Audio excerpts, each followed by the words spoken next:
बिस्मिल्लाहिर्रहमानिर्रहीम। अस्सलाम वालेकुम वरहमतुल्लाहि उर्दू टीवी में आपको खुशामदीद कहता हूँ। आज 6 जुलाई बरोज़ मंगल 2021 है। मैं आपके साथ पिछले 24 घंटों की कोरोना की डेली रिपोर्ट शेयर करूँगा कि पिछले 24 घंटों में सऊदी अरबिया में कितने कोरोना वायरस के नए केस रजिस्टर हुए हैं। तो स्टार्ट करते हैं।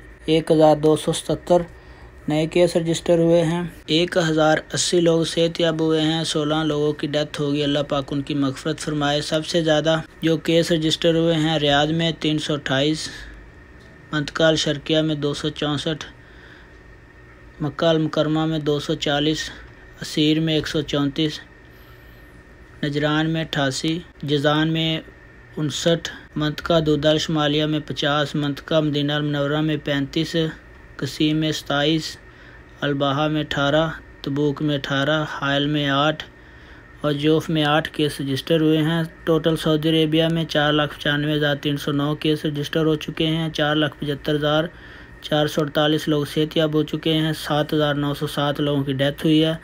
तो ये थी कोरोना की अपडेट पिछले 24 घंटों की। अपना बहुत सारा ख्याल रखिएगा। अस्सलाम वालेकुम वरहमतुल्लाह।